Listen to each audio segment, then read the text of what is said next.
Magandang araw, Pilipinas. Oh, ay payag naman ako sa online gaming at saka sabong. Pasugalan ng sabong at saka online gaming.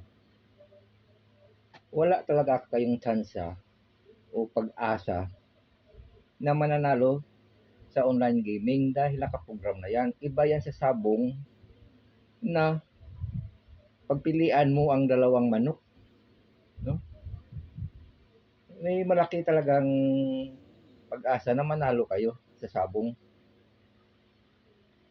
Pero ang mahirap lang sa sabong dahil kadalasan sa mga sabong sa pasabungan ay mga illegal. Dapat pumasok naman kayo sa sabungan na rehistrado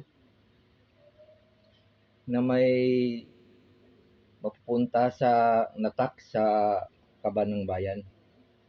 Hindi ko lang alam dahil hindi ako isang sabungero eh.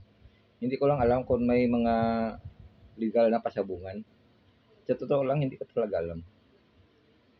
Pero mas maganda yun ang sabong dahil dalawang manok ang pagpilian mo. No?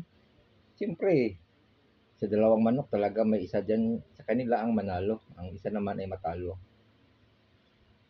Pero mas ano yan ang sabong. Mas may pakinabang yan sa taong bayan. Bakit? Ha? Ang sabong, di ba, manok yan ang ginagamit sa sabungan, no? May ano yan eh, makapagbigay ng hanap buhay sa taong bayan, di ba? O mag-alaga ka ng manok.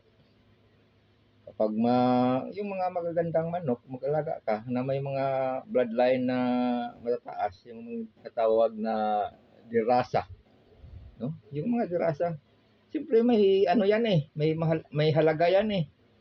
Hindi mo yan basta-basta mabili, medyo may halaga yan. Siyempre, bilang hanap buhay na yan sa taong bayan, kung ayaw mo talaga sasali ng sabong, ibinta mo na yan, di ba? Hanap buhay na yan eh. Kapag makapagbinta ka ng mga manok di rasa, manok na pagsabong, siyempre magkapira ka dyan. May pakinabang na yan sa taong bayan. Iba yan sa online gaming na talagang talo ka lang dyan. Mahirap yan. Mga illegal na yan naman yan ang kadalasan sa mga online gaming, di ba? Mga illegal yan. Pero sa bagay talagang kahit ano pa yan, rehistrado pa yan ang mga online gaming, hindi pa rin yan, panuloko talaga yan. Wala talaga pag-asa na manalo kayo dyan. Mas okay yun ang sabong. Basta rehistrado lang yung sabungan. Dahil kapag rehistrado yan, siyempre may tax yan eh. At may pakinabang yan sa taong bayan. Mag-alaga kayo ng manok, ibenta nyo, di ba? May pakinabang yan, talagang malaking negosyo din yan ang sabong. Dahil bumili ka ng pizza para sa manok mo, di ba? May negosyong talagang iikot ang negosyo dyan. Iba yan sa online gaming, walang negosyo dyan. Puro lang yan talo. Lugi ang taong bayan dyan. O mga senador, gawin nyo ng dapat nyong gawin.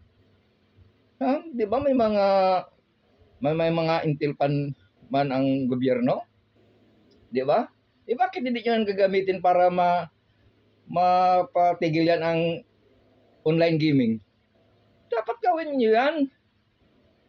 Ipatutupad nyo ang batas na pagbawal nyo ng online gaming. Panluloko talaga yan. Hayag na panluloko yan. Dapat gawin nyo ang tama. Salamat po.